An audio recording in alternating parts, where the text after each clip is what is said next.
భూభారతి భూమిపై హక్కుల రికార్డు చట్టము 2024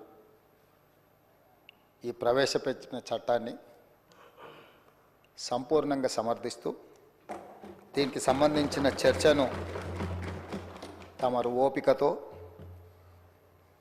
ఇది ప్రజలకు సంబంధించిన సమస్య కాబట్టి కొంతమంది సభ్యులు గతంలో వాళ్ళు ఒక అద్భుతమైన ప్రవేశపెట్టిన ధరణి చట్టాన్ని రీప్లేస్ చేస్తూ ఈ కొత్త చట్టం ప్రవేశపెట్టడం ద్వారా తెలంగాణ రాష్ట్రంలో దాదాపుగా యాజమాన్యపు హక్కులున్న 1,52,00,000 ఎకరాల భూములకు సంబంధించిన వివరాలను భద్రపరచడమే కాకుండా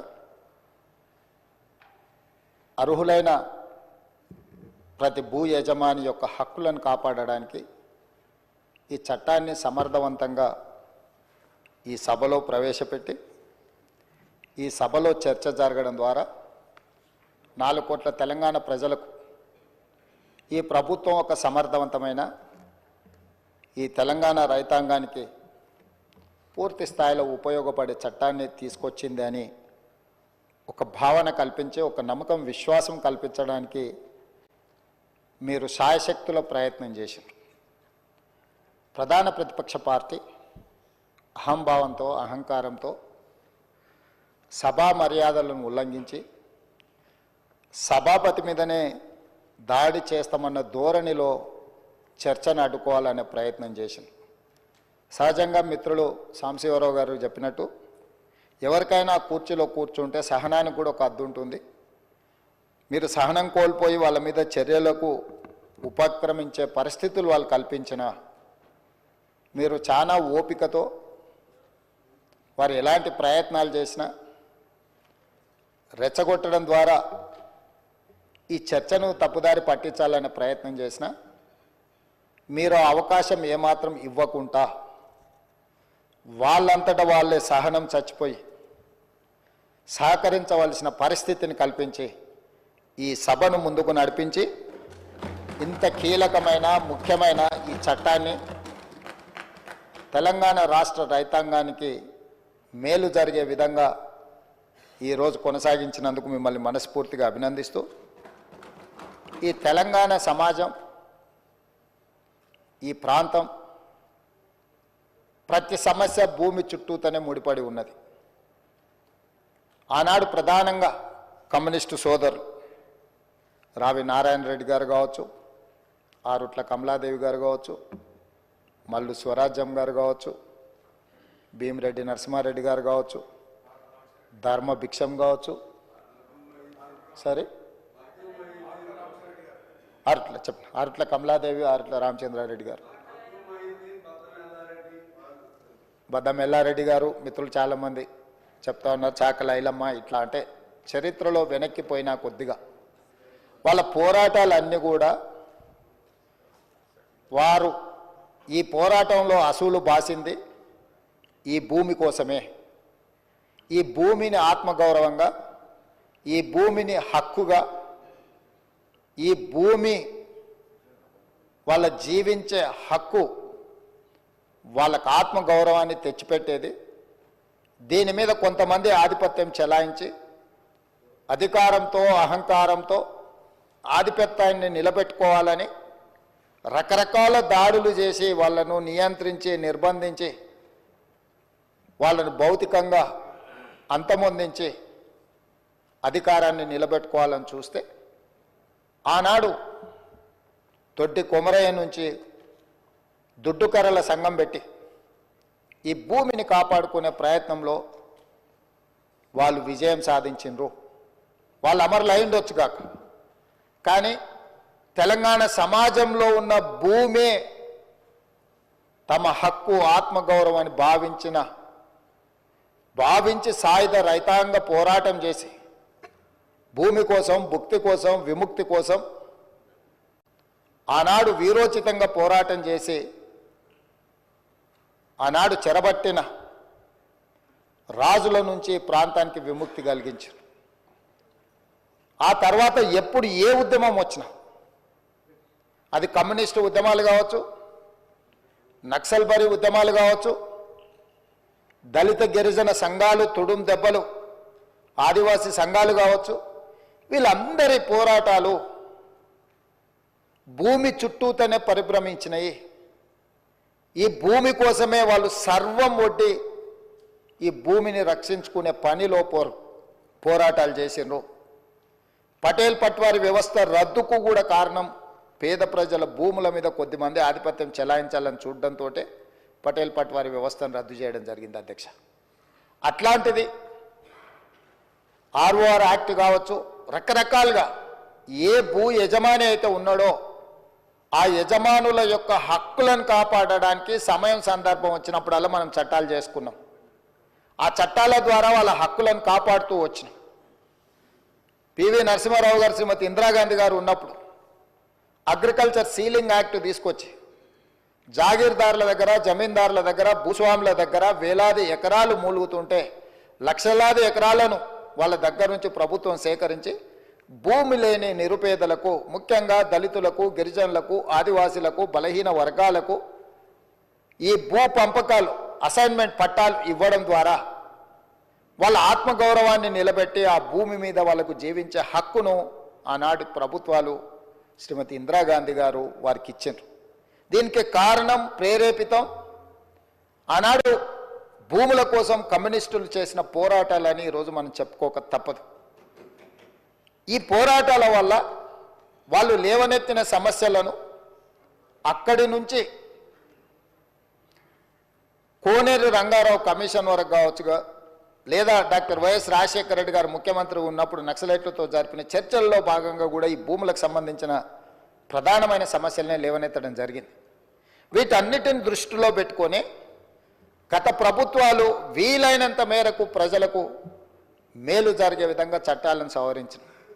ఇంతకుముందు అక్బరుద్దీన్ ఓవైసీ గారు చెప్పినట్టు ఆనాడు యూపీఏ ప్రభుత్వంలో భూభారతి నిజామాబాద్ పైలట్ ప్రాజెక్ట్ కింద కేంద్ర ప్రభుత్వం మన్మోహన్ సింగ్ గారు, సోనియా గాంధీ గారు రికార్డ్స్ డిజిటలైజేషన్ చేయడం కానీ, భద్రపరచడం కానీ, తప్పులు జరగకుండా సరిదిద్దడం కానీ, వీటన్నిటి కార్యక్రమాలను ఎప్పుడు తీసుకున్నా నిజమైన భూ యజమాని యొక్క హక్కులను కాపాడాలి. లేకపోతే విద్య రాని పేదవాళ్ళ భూములను ఎవరైనా అన్యాక్రాంతంగా అక్రమంగా ఆక్రమించుకుంటూ కూడా వాటిని ఆ ఆక్రమణను తొలగించడం ద్వారా వాళ్ళ హక్కులను కాపాడడానికి అన్ని రకాల చట్టాలను తీసుకొచ్చింది. తెలంగాణ రాష్ట్రం వచ్చిన తర్వాత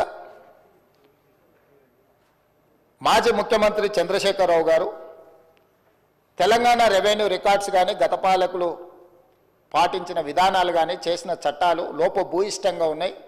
ఇవి ఏమాత్రం ప్రయోజనకరంగా లేవు. ఈ చట్టాలను అన్నిటిని మార్చాలి. దానికోసం నా మెదడునంతా రంగరించి 80,000 పుస్తకాలు చదివి ఒక అద్భుతమైన సాంకేతిక నైపుణ్యాన్ని ఆవిష్కరిస్తున్న దాని పేరే ధరణి అని చెప్పి చంద్రశేఖరరావు గారు మనకి ఇదే సభలో చెప్పిండ్రు, వివిధ వేదికల మీద కూడా చెప్పిండ్రు అధ్యక్ష. దీనికి సంబంధించిన కొన్ని అంశాలు నేను నిజంగానే ఒక మంచి చట్టం, ఒక మంచి ఆలోచన, ఒక సాంకేతిక నైపుణ్యాన్ని రంగరించి, ఎందుకంటే ఐటీ రంగంలో విదేశాలలో చదువుకొని వచ్చిన నా అంత ఐటీ నిపుణుడే లేడని కల్వకుంట్ల తారక రామారావు గారు, తెలంగాణ ఉద్యమకారుడిగా తెలంగాణ సమాజంలో ఉన్న సమస్యలను అన్నిటినీ అవసోపాన పట్టిన ప్రతి భూ సమస్యకు నేను పరిష్కారం చూపిస్తా అని మాజీ ముఖ్యమంత్రి వర్యులు కల్వకుంట్ల చంద్రశేఖరరావు గారు పదే పదే మాట్లాడుతూ ప్రస్తావిస్తున్నప్పుడు నేను కూడా ఒక సందర్భంలో భ్రమలకు లోనైనా, పర్వాలేదు ఈ విషయంలో అయినా మాజీ ముఖ్యమంత్రి గారు, మాజీ ఐటీ శాఖ మంత్రి గారు ఒక మంచి విధానాన్ని తీసుకొచ్చి ధరణి ద్వారా శాశ్వతమైన సమస్యల్ని పరిష్కరిస్తారని, ఆ ధరణి నిజంగానే వీరు కొత్తగా కనిపెట్టినరేమని ఈ సందర్భంగా మీ ద్వారా శాసనసభ రికార్డులకే కాకుండా తెలంగాణ సమాజానికి కొంత సమాచారాన్ని విశ్లేషణ ద్వారా నేను చెప్పాలనుకుంటున్నా అధ్యక్ష. ఈ ధరణి అనే ఏదైతే వెబ్సైట్ కావచ్చు, లేకపోతే వారు చెప్తున్న ఈ సాంకేతిక అద్భుతము చంద్రశేఖరరావు గారు సొంతంగా కనిపెట్టిందో, లేకపోతే చంద్రశేఖరరావు గారు సొంతంగా మన రాష్ట్రానికి అందించిన గొప్ప వరప్రదాయిని ఏం కాదు అధ్యక్ష. 2010 సంవత్సరంలోనే ఒరిస్సా రాష్ట్రం మన పక్కనున్న రాష్ట్రం ఈ ధరణి పేరు మీద ఈరోజు తెలంగాణ రాష్ట్రంలో ఏదైతే ఈ ధరణి ఈ మాడ్యూల్ని ఇంట్రడ్యూస్ చేసినో IL&FS సంస్థకు 2010 సంవత్సరంలోనే అక్కడ రిజిస్ట్రేషన్లు చేయడానికి అక్కడ భూ రికార్డులను పరిశీలించడానికి ఒరిస్సా ప్రభుత్వము నామినేషన్ బేసిస్ మీద వాళ్ళకి టెండర్ ఇచ్చింది అధ్యక్ష. ఏ 2019 సంవత్సరంలో చంద్రశేఖరరావు గారు ఏ సంస్థకైతే కట్టబెట్టిండో అదే సంస్థ అదే యజమానులకు ఒరిస్సా రాష్ట్ర ప్రభుత్వము 2010 సంవత్సరంలోనే ఈ ధరణి పేరు కూడా మార్చలేదు అధ్యక్ష. నువ్వు ధరణి అన్నావు, వాళ్ళు ఈ ధరణి అన్నారు. ఎందుకంటే ఎలక్ట్రానిక్ రిలేటెడ్ ఇష్యూ కాబట్టి ఈ ధరణి పేరు మీద 2010 సంవత్సరంలో ఒరిస్సా ప్రభుత్వం ఆ సంస్థకు అప్పచెప్తే 4 సంవత్సరాలు నిర్వహించిన తర్వాత కాగ్ ఏం నివేదిక ఇచ్చిందంటే అధ్యక్ష 2014లో అసలు ఈ ధరణి ఈ రిజిస్ట్రేషన్ సాఫ్ట్వేర్ లోపాలను కాగ్ నివేదిక బయటపెట్టడం కాకుండా ఎలాంటి కాంపిటేటివ్ బిడ్డింగ్ చేయకుండా వాళ్ళకు నామినేషన్ బేసిస్ మీద ఇవ్వడం మీరు తప్పు. వాళ్ళకి ఎలాంటి అనుభవం లేదు ఇందులో. వాళ్ళకి ఏదైతే ఒరిస్సా ప్రభుత్వం అప్పచెప్పిన బాధ్యత రిజిస్ట్రేషన్లు రెవెన్యూ రికార్డ్స్కు సంబంధించిన బాధ్యత అప్పచెప్పినరో వాళ్ళకి ఎలాంటి నైపుణ్యం లేదు. ఇలాంటి నైపుణ్యం లేని సంస్థకు లోపభూయిష్టంగా నిర్వహిస్తున్న సంస్థకు మీరు ఇవ్వడం 100% అని తప్పుపట్టడమే కాకుండా ఎన్ఐసి కేంద్ర ప్రభుత్వ రంగ సంస్థ అయిన ఎన్ఐసికి ఇలాంటి సంస్థల్ని మీరు అసలు పక్కన పెట్టి వాళ్ళకి ఇవ్వకుండా వీళ్ళకి ఇవ్వడం తప్పు అని చెప్పి కాగ్ నివేదిక ఇచ్చింది అధ్యక్ష 2014లో. ఇక్కడ తమరి ద్వారా నేను తెలంగాణ ప్రజలకు నేనేం చెప్పదలుచుకున్నా అంటే చంద్రశేఖరరావు గారు 2018, 2019 ఆ తర్వాత వివిధ సందర్భాలలో మాట్లాడిన మాటలు వారి మెదడునంత రంగరించి ఒక అద్భుతాన్ని ఒక అమృతాన్ని తీసి అమృతంలో నుంచి సృష్టించిన ధరణి వారి యొక్క ఆలోచన అనేది అయితే చెప్పిండో అది శుద్ధ తప్పు. 2010 సంవత్సరంలోనే IL&FS కంపెనీ ఈ విధానాన్ని ఒరిస్సా ప్రభుత్వానికి చేరవేస్తే ఒరిస్సా ప్రభుత్వం వాళ్ళ కాంట్రాక్ట్ ఇస్తే 4 సంవత్సరాలు నిర్వహించిన తర్వాత కాగ్ నివేదిక 100% తప్పు పట్టింది. ఈ లోపభూయిష్టమైన ఏమాత్రం ప్రజలకు ఉపయోగపడని ఈ సాంకేతిక నైపుణ్యాన్ని ఎందుకు తెలంగాణ రాష్ట్ర ప్రజల నెత్తి మీద చంద్రశేఖరరావు గారు రుద్దినరో ఇప్పుడు మనం ఆలోచన చేయాలి. అంటే ఒక రాష్ట్రము 4 సంవత్సరాలు ఈ ప్రయోగం చేసి ప్రయోగం ద్వారా సత్ఫలిత సాధించకపోను దీనివల్ల ప్రయోజనం లేదని కేంద్ర ప్రభుత్వ రంగ సంస్థ అయిన కాగ్ కాంప్ట్రోలర్ ఆడిటర్ జనరల్ తప్పు పట్టిన తర్వాత కూడా చంద్రశేఖరరావు గారు దీన్ని ఎందుకు తెలంగాణ ప్రజల నెత్తి మీద రుద్దిండో తెలంగాణ ప్రజలకు చెప్పవలసిన బాధ్యత ఈ రాష్ట్ర ముఖ్యమంత్రిగా నా మీద ఉన్నది అధ్యక్ష. ఈ IL&FS కంపెనీ గురించి కొంచెం చర్చించుకోవాలంటే కొంచెం వెనక్కి వెళ్ళాలి అధ్యక్ష. 2011కి వెళ్ళాలి మనం. 2011లో సత్యం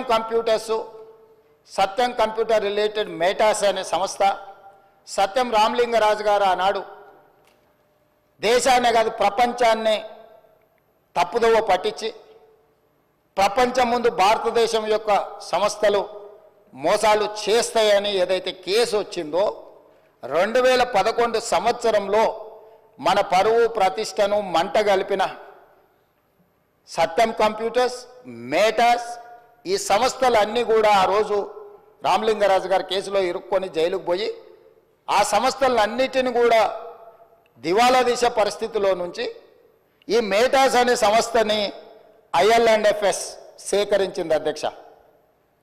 సత్యం రామలింగరాజుకు సంబంధించిన సంస్థల్ని IL&FS అనే సంస్థ 2011 సంవత్సరంలో క్రిమినల్ కేసెస్లో ఇరుక్కొని అందులో ఉన్న సంస్థల్ని IL&FS సంస్థ సేకరించింది.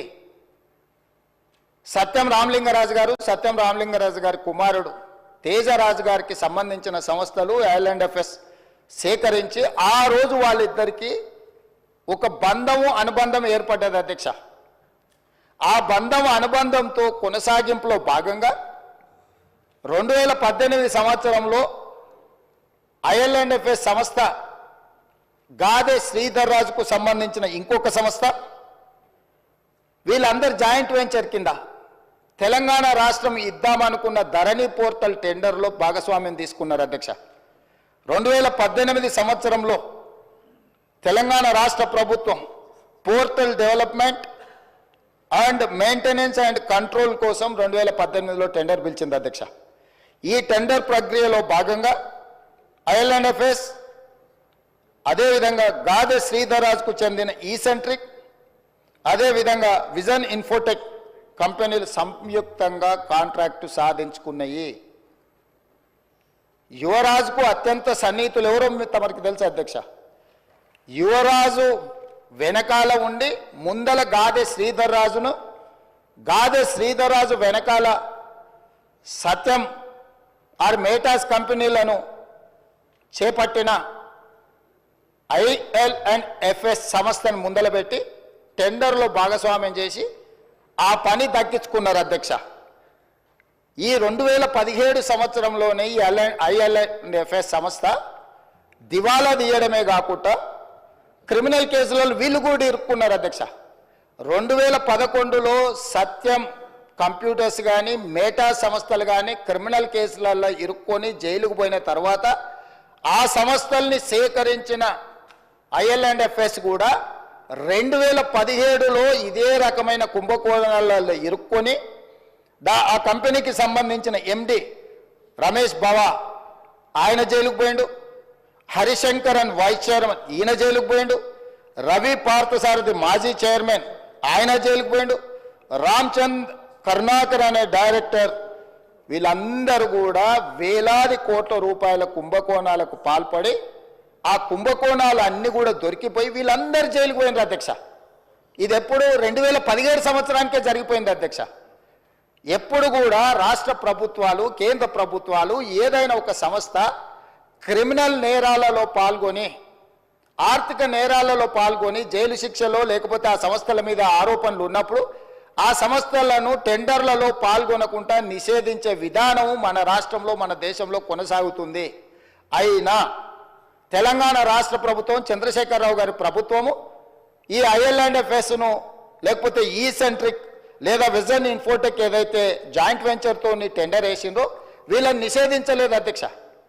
వీళ్ళకి టెండర్ కట్టబెట్టి ఈరోజు తెలంగాణ రాష్ట్రంలో ఉండే 1,52,00,000 ఎకరాలకు సంబంధించిన లక్షలాది మంది రైతుల యొక్క భూముల వివరాలను రిజిస్ట్రేషన్లు చేయడము, డాక్యుమెంట్లు చేయడము, రికార్డులు మెయింటైన్ చేయడము, అన్ని రకాల బాధ్యతలను కంప్లీట్గా ఈ సంస్థకు అప్పచెప్పారు అధ్యక్ష. ఇక్కడ నుంచో ఇక స్టోరీ మొదలైంది అధ్యక్ష. అసలైన స్టోరీ ఇక్కడ ఉన్నది. టెండర్ దక్కించుకున్న ఐఎల్ఎండ్ఎఫ్ఎస్ సంస్థ పేరు మార్చింది అధ్యక్ష. టెండర్ అగ్రిమెంట్ అయిన తర్వాత టెరాసిస్ టెక్నాలజీస్ లిమిటెడ్ అని సబ్సిడరీ యూనిట్ కిందకి అగ్రిమెంట్ తీసుకొచ్చారు అధ్యక్ష. టెండర్ పాల్గొన్నప్పుడు ఒక పేరు మీద ఉండి టెండర్లో వాళ్ళ కాంట్రాక్ట్ వచ్చిన తర్వాత దాని పేరు మార్చింది అధ్యక్ష. ఒకవేళ పేరు మార్చిన మనుషులకు కూడా చట్టంలో ప్రొవిజన్ ఉంది అధ్యక్ష పేర్లు మార్చుకోవడానికి. ఒకవేళ మన పేరు నచ్చకపోతే కూడా ఒక గెజెట్ నోటిఫికేషన్ ఇచ్చి ఒక విధానంలో ఉంది. కంపెనీస్ యాక్ట్లో కూడా ఒకవేళ సేమ్ కంపెనీ ఒకవేళ పేరు మార్చుకున్నా తప్పలేదు అధ్యక్ష, పేరు మార్చుకోవచ్చు. ఇక్కడ పేరు మార్చుకున్నది అధ్యక్ష. పేరు మార్చుకున్నాకనే తతంగం మొదలైంది అధ్యక్ష.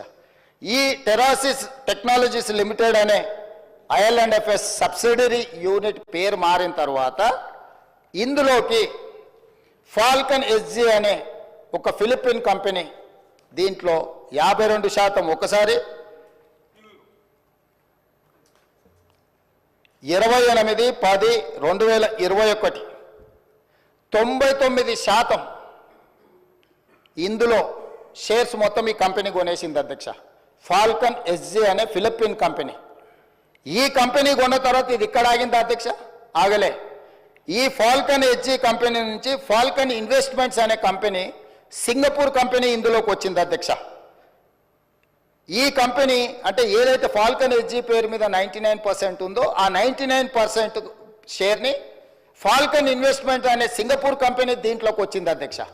1% మిగిలిపోయింది కదా అధ్యక్ష. ఆ 1% గాదె శ్రీధర్రాజు ఎవరైతే ఉన్నారో ఆ 1% అతను కొన్నాడు అధ్యక్ష. 1% ఈ కంపెనీలో షేర్ కొన్న గాదె శ్రీధర్రాజు ఈ కంపెనీకి సీఈఓగా మారిండు అధ్యక్ష. అంటే యువరాజు గారి మిత్రులు ఏ రకంగా ఇందులోకి తెర వెనుక నుంచి లోపలికి దీన్ని మొత్తం తమ చేతిలోకి ఏ రకంగా తీసుకున్నారో గాదె శ్రీధర్రాజు గారిని ఈ ఫాల్కన్ ఇన్వెస్ట్మెంట్ ఈ కంపెనీకి ఓనర్ను అంటే సీఈఓని చేసేసి వ్యవహారం మొత్తం గాదె శ్రీధర్రాజు చేతికి అప్పచెప్పారు అధ్యక్ష. ఇది ఇక్కడ కూడా ఆగిందా అంటే లేదు అధ్యక్ష. ఫాల్కన్ ఇన్వెస్ట్మెంట్స్ మళ్ళీ వాళ్ళ దగ్గర ఉన్న 99% షేర్లని 100% కింద మొత్తం అంటే మొత్తం వాళ్ళకు ఉన్న మొత్తాన్ని మళ్ళీ అమ్మినారు అధ్యక్ష. దాంట్లోకి ఎవరు వచ్చారు అధ్యక్ష? Sparrow investments, GW sky private limited, hillbrook investments, వీళ్ళు ఒకవైపు వచ్చిండ్రు అధ్యక్ష. అది వీ యజమానులు ఎవరయ్యా అంటే రాహుల్ గోస్వామి, ఆనంద్ కుమార్, వీళ్ళందరు ఓనర్లు అధ్యక్ష. ఈ 3 కంపెనీల నుంచి మళ్ళీ హిల్బ్రూక్ ఇన్వెస్ట్మెంట్స్ నుంచి కొనుక్కున్న company Gateway Fund two LP అనే ఇంకొక సంస్థ వచ్చింది అధ్యక్ష. దాంట్లో నుంచి మళ్ళీ స్పారో ఇన్వెస్ట్మెంట్స్ నుంచి కొనుక్కున్న దాంట్లో గేట్వే ఫండ్ టు ఎల్ఎల్పి ఇందులోకి వచ్చారు అధ్యక్ష. అంటే అల్లిబిల్లి కంపెనీలు అన్నిటిని పెట్టుకుంటూ ఈ కంపెనీలన్నిటి ద్వారా చివరికి వాళ్ళు ఎక్కడికి చేరింది అధ్యక్ష?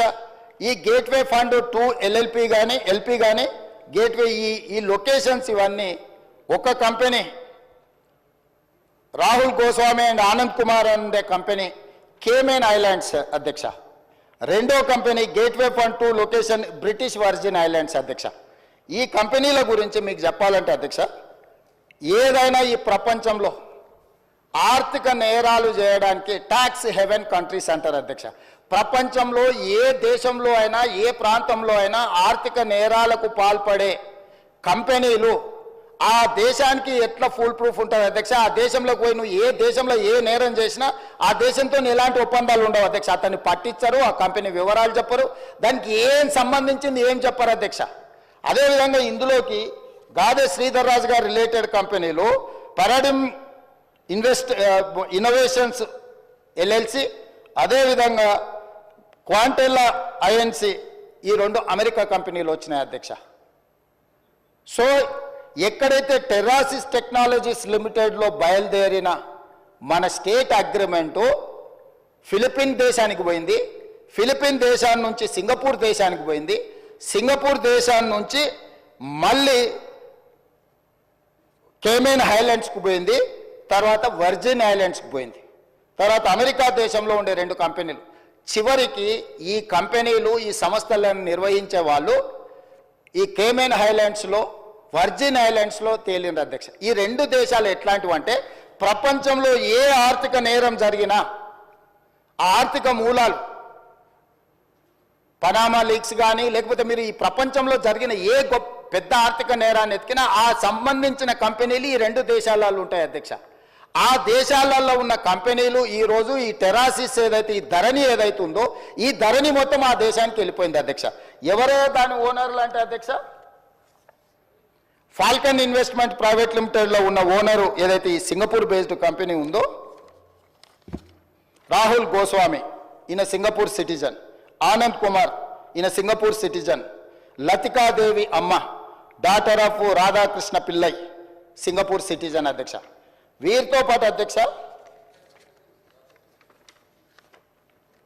స్పారో ఇన్వెస్ట్మెంట్స్ ప్రైవేట్ లిమిటెడ్ అనే కంపెనీ కూడా ఇది సింగపూర్ కంపెనీ అధ్యక్ష. స్పారో ఇన్వెస్ట్మెంట్ ఇది ఈ టోటల్ ఈ ఉండే కంపెనీలు అని కూడా ఇవి సింగపూర్ సంస్థలు అధ్యక్ష. అదేవిధంగా అధ్యక్ష జీడబ్ల్యూ స్కై ప్రైవేట్ లిమిటెడ్ అనే సంస్థ కూడా సింగపూర్ది అధ్యక్ష. జీడబ్ల్యూ సేమ్ వీళ్ళందరూ. తర్వాత పారాడిమ్ ఇన్నోవేషన్స్ ఎల్ఎల్సి అనేది అమెరికన్ కంపెనీ అధ్యక్ష.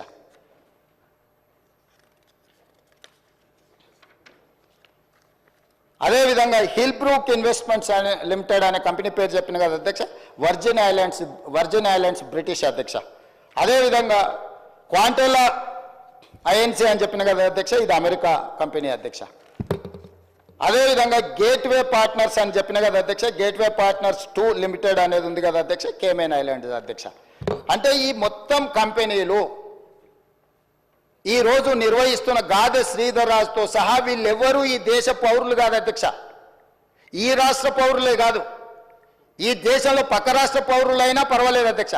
ఎవ్వరు కూడా ఈరోజు ఈ ధరణి పోర్టల్ నిర్వహిస్తున్న టెరాసిస్ కంపెనీ పేరు మీద మొదలయ్యి మారుకుంటూ పేర్లు మారుకుంటూ సంస్థలు మారుకుంటూ దేశాలు మారుకుంటూ ఈరోజు కేమెన్ ఐలాండ్స్కు బ్రిటిష్ వర్జిన్ ఐలాండ్స్కి ఎక్కడికైతే చేరిందో అవి ప్రపంచంలో ఆర్థిక నేరాలకు సంబంధించిన ట్యాక్స్ హెవెన్ కంట్రీస్ అధ్యక్ష. ఆ దేశంలో నేరం చేసిన ఎవడు పట్టుకోలేడు, ఆ దేశం ఎవరికి వివరాలు ఇయ్యదు.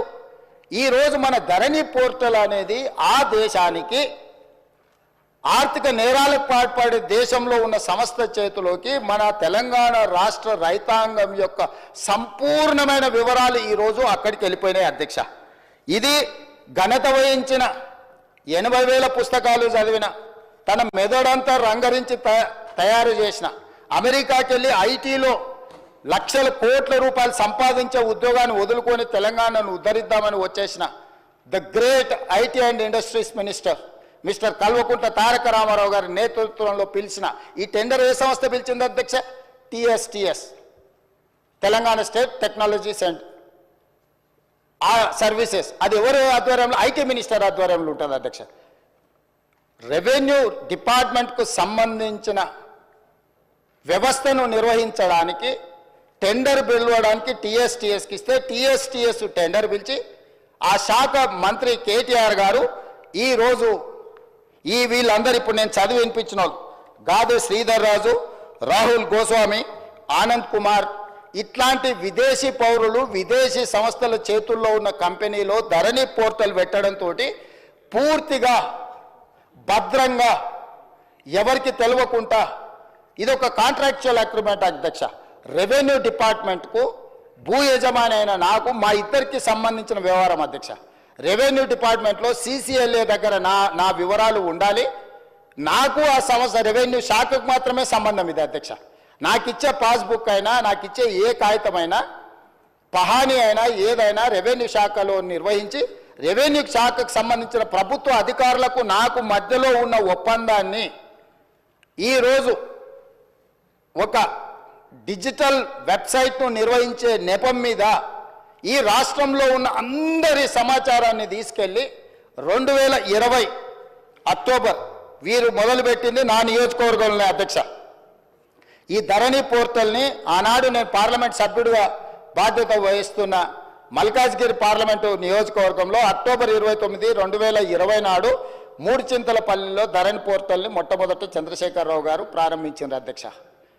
ఆ రోజు నుంచి ఈ రోజు వరకు ఈ ధరణికి సంబంధించిన వివరాలను ధరణి పోర్టల్ నిర్వహణ, మన భూములు, మన లావాదేవీలు, మన భూములకు సంబంధించిన సంపూర్ణ సమాచారము ఈరోజు ట్యాక్స్ హెవెన్ కంట్రీస్లో ఉన్న వ్యక్తులు ఈ దేశ పౌరులుగాని వాళ్ళ చేతుల గాదే శ్రీధర్ రాజు చేతిలో, రాహుల్ గోస్వామి చేతిలో, ఆనంద్ కుమార్ చేతిలో, లకితా దేవమ్మ చేతిలోకి వెళ్ళిపోయింది అధ్యక్ష. అధ్యక్ష నేను మిమ్మల్ని అడుగుతున్నా అధ్యక్ష, రెవెన్యూ శాఖకు నాకు సంబంధించిన సమాచారం మా ఇద్దరి మధ్యలోనే ఉండాల్సిన సమాచారము, ఈ సమాచారం అంతా తీసుకెళ్లి ఇతర దేశాలలో ఆర్థిక నేరాలలో ఇరుక్కపోయిన కంపెనీలు IL&FS కానీ లేకపోతే సత్యంతో ఉన్న రిలేషన్ కానీ ఆ కంపెనీలో ఉన్న MDలు, వైస్ చైర్మన్లు లేకపోతే డైరెక్టర్లు అందరూ 2017లోనే ఆర్థిక నేరాలకు పాల్పడి వేల కోట్ల రూపాయల కుంభకోణాలలో పాల్పడి జైళ్లలో ఉన్న సంస్థకు చంద్రశేఖరరావు గారు అప్పచెప్పి ఈ తెలంగాణ రైతాంగ సంపూర్ణ సమాచారాన్ని దేశాలు దాటిచ్చింది అధ్యక్ష. ఇవాళ డేటా మీకు తెలుసు కదా అధ్యక్ష ఎంత విలువైందో. ఒక రిజిస్ట్రేషన్ చేయాలంటే అధ్యక్ష నా ఆధార్ కార్డ్ నెంబర్ ఇవ్వాలి, నా బ్యాంకు ఖాతా ఇవ్వాలి, నా టెలిఫోన్ నెంబర్ ఇవ్వాలి.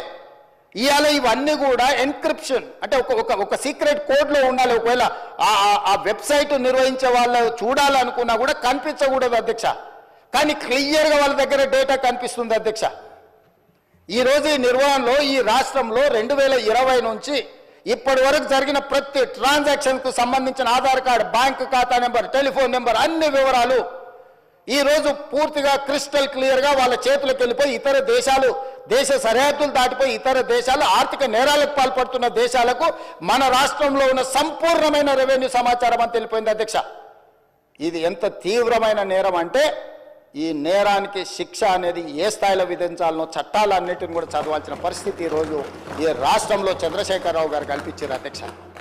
అధ్యక్ష ఈరోజు ఇంత నమ్మకంగా ఒక ప్రభుత్వం మీద నమ్మకం ఉండి ప్రజలు తమ సంపూర్ణమైన సమాచారాన్ని ప్రభుత్వం దగ్గర పెడితే ఆ ప్రభుత్వంలో ఉన్న పెద్దలు ఆ నమ్మకాన్ని వమ్ము చేసి తెలంగాణ ప్రజలకు ద్రోహం చేసి మోసం చేసి సంపూర్ణ సమాచారాన్ని క్రిమినల్స్ చేతుల క్రిమినల్ కేసెస్ ఎదుర్కొంటున్న కంపెనీల చేతులకి సంపూర్ణంగా సమాచారాన్ని బదిలీ చేసిండ్రంటే దీని మీద ఏ రకమైన విచారణ చేయాలనో తెలంగాణ సమాజం ఆలోచించాలి, ప్రతిపక్షాలు అందరూ కూడా ఆలోచించాలి. అధ్యక్ష ఈ కంపెనీలు అన్నిటిని కూడా ఏ ఒక్క కంపెనీ కూడా ఈ దేశంది కాదు అధ్యక్ష. ఇవాళ ఈ సాంకేతిక నైపుణ్యం ఈ ధరణియో లేకపోతే ఐలాండ్ అఫేర్స్ కాదు అధ్యక్ష. ఎప్పుడో తెలంగాణ రాష్ట్రంలో ఉమ్మడి రాష్ట్రంలో ఈ దేశంలోనే ఎన్ఐసి వెబ్ ల్యాండ్ అనే ఒక వెబ్సైట్లో సంపూర్ణమైన ఇట్లాంటి డిజిటల్ వ్యవస్థ కేంద్ర ప్రభుత్వం పరిధిలో ఉన్న ఎన్ఐసి దగ్గర సంపూర్ణంగా ఉంది అధ్యక్ష. ఇవాళ గుడ్ గవర్నెన్స్ మన దగ్గర ఉంది అధ్యక్ష. మనం లక్షలాది రాష్ట్రాల దేశాల పరీక్షలు మనం నిర్వహిస్తున్నాం అధ్యక్ష. మరి చెన్నారెడ్డి మానవ వనరుల విభాగంలో అద్భుతమైన సాంకేతిక నైపుణ్యం ఉన్న వ్యవస్థ మొత్తం మన ప్రభుత్వంలో ఉంది అధ్యక్ష. మనమే ఇతర దేశాలకు ఆదర్శంగా ఉండేటట్టు, ఇతర రాష్ట్రాలకు ఆదర్శంగా ఉండేటట్టు మనం తీసుకున్న నిర్ణయాలను ఈరోజు పక్కదో పట్టించి కేంద్ర ప్రభుత్వ రంగ సంస్థ అయిన ఎన్ఐసికి కూడా ఇవ్వకుండా గాదే శ్రీధర్ రాజుకు ఈరోజు అప్పచెప్పడం ద్వారా మన సంపూర్ణమైన సమాచారాన్ని ఇతర దేశాలకు పంపించారు అధ్యక్ష. అందుకే నేను అడుగుతున్నా అధ్యక్ష, టెరాసిస్తో మొదలైన ఈ లావాదేవీ టెండర్లో సక్సెస్ అయిన IL&FS సంస్థ నుంచి ఫాల్కన్ ఎడ్జి సింగపూర్ కంపెనీకి ఎట్లా పోయింది, ఫిలిపిన్ కంపెనీకి ఎట్లా పోయింది, అక్కడి నుంచి ఫాల్కన్ ఇన్వెస్ట్మెంట్స్కి ఎట్లా పోయింది, అక్కడి నుంచి స్పారో ఇన్వెస్ట్మెంట్స్కి ఎట్లా పోయింది, అక్కడి నుంచి JW స్కై ప్రైవేట్ లిమిటెడ్కి ఎట్లా పోయింది, అక్కడి నుంచి గేట్వే ఫండ్ 2LPకి ఎట్లా పోయింది, అదేవిధంగా హిల్బ్రూక్ ఇన్వెస్ట్మెంట్ సంస్థకి ఎట్లా పోయింది, అదేవిధంగా పారాడిమ్ ఇన్నోవేషన్స్ LLCకి ఎట్లా పోయింది, అదేవిధంగా క్వాంటెల్ INCకి ఎట్లా పోయింది. ఇవన్నీ సంస్థలు టాక్స్ 7 కంట్రీస్ అయిన ఈరోజు కేమెన్ ఐలాండ్స్ కానీ లేకపోతే బ్రిటిష్ ఐలాండ్స్ కానీ ఈ సమాచారం చేరిన తర్వాత ఇంకా అద్భుతమైన ఎన్నికల ముందు చంద్రశేఖరరావు గారు వాదించడమే కాకుండా మేము దీన్ని మార్పు తీసుకొస్తాము అని చెప్తే మమ్మల్ని అందరినీ కూడా బంగాళాఖాతంలో వేయమని వారు తిట్టిండ్రు అధ్యక్ష. అసలు వారు ఒంటి కాళ్ళ మీద ఎగురుతున్నప్పుడు నేను ఆశ్చర్యపోయినా. ఆయన ఎలక్షన్లో ఆయన మేనిఫెస్టో చెప్పుకున్నా, ఆయన ప్రజలకు ఏమైనా చెప్పుకుంటాడు. మా ఎలక్షన్లో మేము ఏం విధి విధానాలతో ప్రజలకు ఒక మంచి పారదర్శకమైన పరిపాలన అందిస్తాం మేము చెప్పినాం. మా మీద కోపము, కారణము, ఆవేశము, వారు ఆవేశంతో ఊగిపోతుంటే ఉపన్యాసాలలో నాకు అర్థం కాలేదు అధ్యక్ష. కొంత ఈరోజు ప్రభుత్వంలోకి వచ్చిన తర్వాత పరిశీలించిన తర్వాత ఎన్ని ప్రభుత్వ భూములు, అది దేవాదాయ భూములు కావచ్చు, లేకపోతే భూదాన్ భూములు కావచ్చు, లేకపోతే ప్రైవేట్ భూముల యజమానుల పేర్లు మార్చే విషయంలో కావచ్చు, వాళ్ళు చేసిన అరాచకం, దురాగతం, దుర్మార్గం ఏ స్థాయిలో ఉంది అని అంటే ఇంకా మనం చెప్పలేనంత స్థాయికి ఈరోజు ఇది చేరింది అధ్యక్ష. అందుకే దానికి ఉదాహరణ కింద నేను చెప్పదలుచుకున్న అధ్యక్ష ఒక 2-3 ఉదాహరణలు. ఏ చట్టం అయితే ఈ టెండర్ అగ్రిమెంట్ ప్రకారం అధ్యక్ష, ఈ టెరాసిస్ కాంట్రాక్ట్ అగ్రిమెంట్ అధ్యక్ష 9.20 అగ్రిమెంట్ క్లాజ్లో ఉన్నది అధ్యక్ష. ద ఐఏ అంటే implementing agency should to be the best of his efforts, avoid any change in the organization structure proposed for execution of this contract or replacement of any manpower resource appointed. If the same is however unavoidable, IA shall promptly inform the purchaser in writing and the same shall require subsequent approval by the purchaser. ఇందులో ఇలాంటి మార్పులు చేర్పులు చేయాలన్నా, యజమానులు మారాలన్నా, పనిచేసే స్థలం మారాలన్నా ప్రభుత్వం ముందస్తు అనుమతి తీసుకోవాలని స్పష్టంగా ఈ అగ్రిమెంట్లో ఉంది. 9.20లో ఎలాంటి ప్రభుత్వ అనుమతి లేకుండా ఈ రకంగా టాక్స్ 7 కంట్రీస్లో ఉండే సంస్థల్ని ఇతర దేశాలకు సంబంధించిన కంపెనీల చేతికి మన సమాచారం వెళ్ళింది అధ్యక్ష. అదేవిధంగా అధ్యక్ష 9.20.4 సబ్ క్లాజ్లో all manpower resources deployed by the IA అంటే ఇంప్లిమెంటింగ్ ఏజెన్సీ అధ్యక్ష, for execution of this contract must strictly adhere to the attendance reporting procedures and make their services available as agreed upon for the entire reporting time period at the purchaser's office location. Purchaser అంటే ఇక్కడ revenue department అధ్యక్ష, CCలే. IA అంటే ఈరోజు Falcon investments ఏదైతే ఉన్నదో లేకపోతే టెరాసిస్ ఉన్నదో implementing agency అదే అధ్యక్ష. ఇంప్లిమెంటింగ్ ఏజెన్సీ తరఫున గాదె శ్రీధర్ రాజు రిప్రజెంట్ చేస్తాడు, పర్చేజర్ కింద సిసిఎల్ఏ కమిషనరు యాక్ట్ చేస్తాడు అధ్యక్ష. వీళ్ళు ఎవరినైనా ఇందులోకి తేవాలన్నా పర్చేజర్ దగ్గర అనుమతి తీసుకోవాలి ఫస్ట్ పాయింట్. వీళ్ళు ఏ పని చేసినా ఈ సాఫ్ట్వేర్లో కూర్చొని మనం జరుగుతున్న ట్రాన్సాక్షన్స్, మనం జరుగుతున్న రిజిస్ట్రేషన్లు, మనం మెయింటైన్ చేస్తున్న రెవెన్యూ రికార్డ్స్ అన్నీ కూడా పర్చేజర్ లొకేషన్లో అంటే ప్రభుత్వ ఆఫీసులో ఉండి పని చేయాలి అధ్యక్ష ఈ అగ్రిమెంట్ ప్రకారం. కానీ అదే కాకుండా అధ్యక్ష 9.20.6 the IA shall provide and deploy in the purchaser's office location for carrying out the work. ఈ రెండు సెక్షన్ల ప్రకారము వాళ్ళు చేస్తున్న పని ఈ టెరాసిస్ అనే సంస్థ రెవెన్యూ శాఖకు సంబంధించిన సిసిఎల్ఏ ఆఫీస్లో కూర్చొని పనిచేయాలి అధ్యక్ష. కానీ ఈరోజు అధ్యక్ష అధికారుల నుంచి నాకు అందుతున్న సమాచారం తెలంగాణ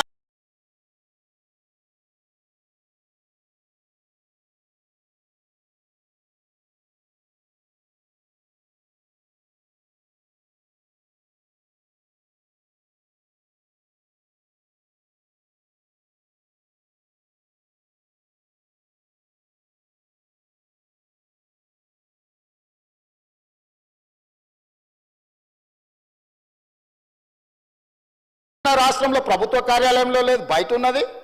పక్క రాష్ట్రం నిర్వహించారు, ఢిల్లీని గుర్గావ్ నుంచి నిర్వహించారు, ఈశాన్య రాష్ట్రాల నుంచి నిర్వహించారు. ఇన్ని ప్రాంతాల నుంచి ఈ రోజు భద్రంగా ఉండాల్సిన నా యొక్క సంపూర్ణమైన సమాచారము నాకు ఈ తెలంగాణ ప్రభుత్వం మీద ఉన్న నమ్మకంతో నా భూములకు సంబంధించిన పూర్తి వివరాలను ప్రభుత్వం దగ్గర పెడితే ఆ ప్రభుత్వము ఆనాటి ముఖ్యమంత్రి సంపూర్ణ సమాచారాన్ని ప్రైవేటు కంపెనీలకు, ప్రైవేటు వ్యక్తులకు, ఈ రాష్ట్రంలో కానోళ్లను, ఈ దేశంలో కానోళ్లను, ఈ దేశంలో లేని కంపెనీలకు, ఈ దేశ పౌరులు కానోళ్లకు అప్పచెప్పి ఈరోజు ఈ రాష్ట్ర ప్రజల యొక్క నమ్మకాన్ని, విశ్వాసాన్ని కూనీ చేయడమే కాకుండా ఆర్థిక నేరాలకు పాల్పడ్డాడు అధ్యక్ష. దానికోసం ఎంత కఠినంగా వీళ్ళ పట్ల ప్రభుత్వాలు వ్యవహరించాల్సిన అవసరం ఉన్నది అధ్యక్ష. ఇంత విలువైన సమాచారం, ఇంత వివరాలను తీసుకెళ్ళి ఇతర దేశాలకు సమాచారాన్ని చేరవేస్తూ ఇవాళ మనం దీన్ని ఎట్లయినా సవరించుకొని దీన్ని ఎట్లయినా బాగు చేసుకోవాలని మా సమాచారాన్ని బయట ఎవరికైనా ఇస్తే కేంద్ర ప్రభుత్వం సవరించిన యాక్ట్ ప్రకారం, డేటా ప్రొటెక్షన్ యాక్ట్ ప్రకారం అధ్యక్ష 2023 దేశ పౌరుల వ్యక్తిగత ఇతర సమాచారం ఏదైనా ఆ వ్యక్తి యొక్క అనుమతి లేకుండా సేకరించడం నేరం, చట్ట విరుద్ధం.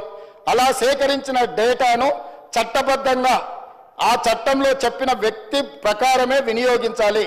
ప్రభుత్వానికి ప్రజల మధ్య ఉండాల్సిన విశ్వసనీయత లేకుండా నిబంధనలను ఉల్లంఘించారు. Violation of fiduciary relationship between government and citizen. కేంద్ర ప్రభుత్వము వ్యక్తుల సమాచారాన్ని గోప్యంగా ఉంచాలి. వ్యక్తుల సమాచారాన్ని ప్రభుత్వం ఏదైనా పథకం కోసం కానీ ఏదైనా అంశంలో సేకరించినప్పుడు ఆ వ్యక్తి అనుమతి లేకుండా, ఆ వ్యక్తికి తెలవకుండా ఎవరికి ఇవ్వకూడదని మన చట్టాలు చెప్తున్నాయి అధ్యక్ష.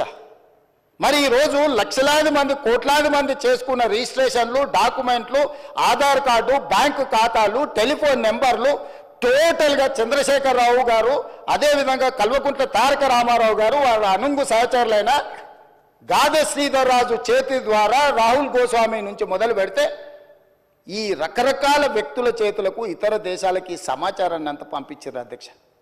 ఎందుకు ఈరోజు సంవత్సరం మొత్తం సాంకేతిక నిపుణులతో, రాజకీయ పార్టీలతో, రైతు కూలీ సంఘాలతో ప్రతి ఒక్కరితో ఎందుకు చర్చించినాం అధ్యక్ష? ఇంత తీవ్రమైన